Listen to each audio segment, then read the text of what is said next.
momento, recomendamos una secuela de un libro que seguro que lo han leído y de uno que tienen que leer, seguro también.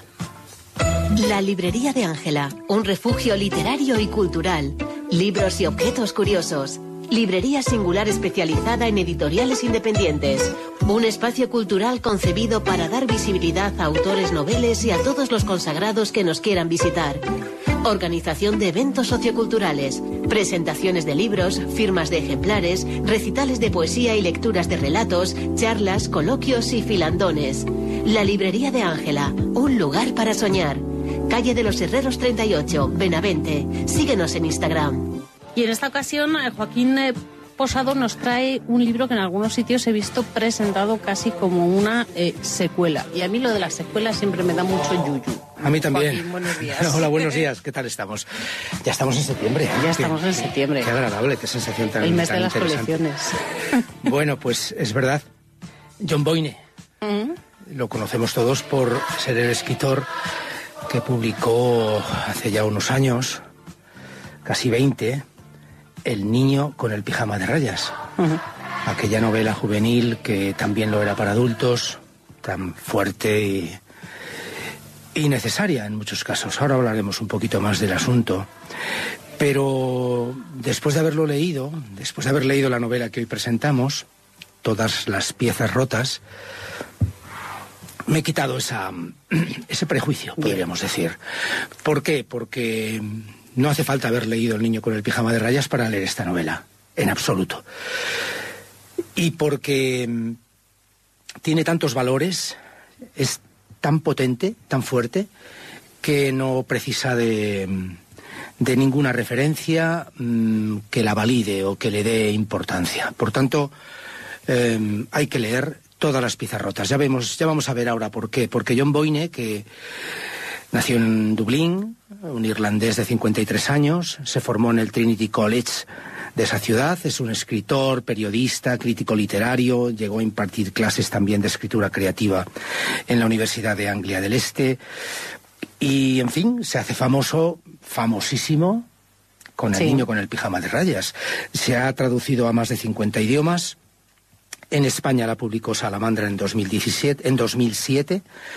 También se hizo al año siguiente una versión cinematográfica.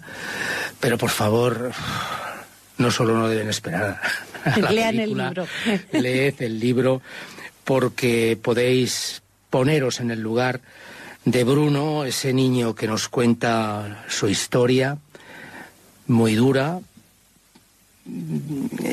Es cierto que quizás por el éxito y la repercusión que ha tenido, la novela ha recibido críticas, que si estamos hablando desde el punto de vista de un hijo de una familia alemana, que además tiene un cargo importantísimo en el régimen nazi, las asociaciones judías como que decían que se blanqueaba de alguna manera el sufrimiento. No, para nada. Para nada. Yo creo que estamos hablando de ficción, estamos hablando de una novela. Y a mí me parece que independientemente de que pueda haber, digamos, fallas en el rigor histórico o alguna cosa, me parece buenísima para que adolescentes y adultos de todo tipo tomen conciencia de unos hechos que parece ser, por lo que estamos viendo hoy en el mundo. Por cierto, antes de ayer, ganó en Turingia la extrema derecha, que se cuestiona el holocausto y que hace tantas y dice tantas barbaridades. Por tanto, cuidado, Cuidado, porque alguna gente pretende pasar una capa que desvirtúe o que haga borroso aquel tiempo, ¿no? Y tenemos que tenerlo lo más vívido en nuestra conciencia. Esta novela, El niño con el pijama de rayas, lo hace. Y lo va a hacer también la novela que hoy presentamos, Todas las piezas rotas, que podríamos decir que comienza donde la otra acaba, pero que no tiene en absoluto que ser necesario haberla leído, para nada. Puede leerse como un libro. Se puede leer como un libro perfectamente autónomo, porque si esa novela del niño con el pijama de rayas era la historia de Bruno desde su perspectiva, era quien nos contaba su historia, ahora quien nos va a contar su historia es Gretel, su hermana. Gretel tiene 12 años cuando Bruno desaparece, cuando acaba esa novela de la que hablábamos, y nos cuenta lo que pasó después de la guerra. ¿Qué pasa con aquella familia? ¿Qué fue del padre, que era el comandante de Auschwitz y máximo responsable de poner en práctica esa solución final, ese plan nazi de exterminio de millones y millones de personas? ¿Y la madre? ¿Qué papel jugó la madre? Vamos a adentrarnos en los acontecimientos de la vida de Gretel desde dos escenarios. Comenzaremos en Londres 2022. Gretel tiene ya 91 años y aún conserva la lucidez suficiente como para comenzar su relato de la siguiente manera. Si el ser humano es culpable de todo el bien que no ha hecho, como sugería Voltaire, yo me he pasado la vida tratando de convencerme de que soy inocente de todo el mal. Ha sido una forma práctica de soportar décadas de exilio voluntario del pasado, de verme como víctima de amnesia histórica, absuelta de cualquier complicidad y exonerada de cualquier culpa. Podríamos decir que esta mujer, de 91 años, se enfrenta a ese pasado, digamos, con una lucidez brutal. Al tiempo que trata de vivir el día a día y de alguna manera, como vamos a ver, de redimirse de esa especie de culpa universal que ella ha heredado en su conciencia. El otro escenario es París en 1946. Ha terminado la Segunda Guerra Mundial y Gretel, también en primera persona, dice: madre y yo huimos de Alemania a principios del 46, pocos meses después de acabar la guerra. Viajamos en tren desde lo que quedaba de Berlín hasta lo que quedaba de París. Con 15 años y sabiendo muy poco de la vida, yo todavía no había asimilado que el eje había sido derrotado.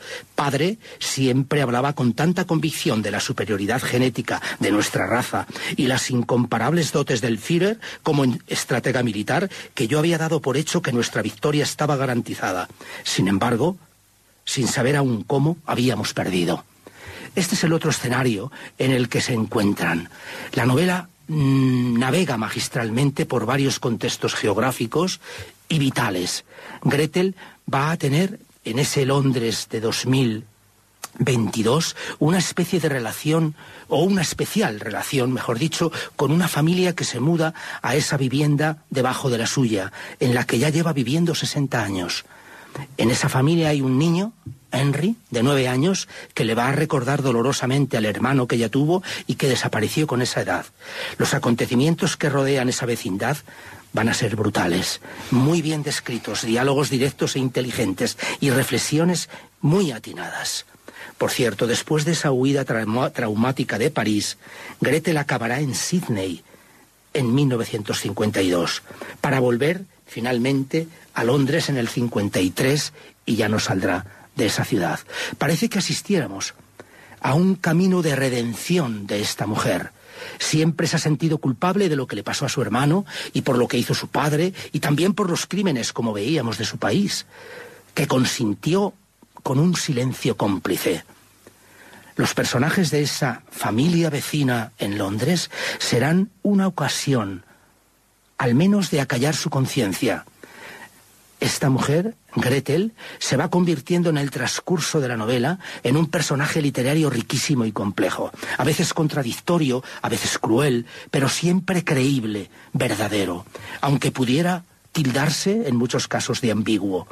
¿Quién no lo es en la vida real en muchas ocasiones? El final de la novela os va a dejar alucinados. Estamos ante una novela absorbente, bien construida, con un suspense inquietante y emociones a flor de piel y de conciencia. También estamos ante una lección de historia, de la verdadera y de vida. Gran literatura, no os la perdáis. Muchas gracias. ¿Y qué falta? Como nos recordabas, hace un rato, recordar la historia y leerla desde quien la vivió, o los personajes que se crearon a partir de esa historia. Joaquín, Todas las piezas rotas de John Boyne es nuestra recomendación de esta semana. Muchas gracias. A vosotros, un abrazo. La librería de Ángela, un refugio literario y cultural. Libros y objetos curiosos. Librería singular especializada en editoriales independientes. Un espacio cultural concebido para dar visibilidad a autores noveles y a todos los consagrados que nos quieran visitar. Organización de eventos socioculturales, presentaciones de libros, firmas de ejemplares, recitales de poesía y lecturas de relatos, charlas, coloquios y filandones. La librería de Ángela, un lugar para soñar. Calle de los Herreros 38, Benavente. Síguenos en Instagram.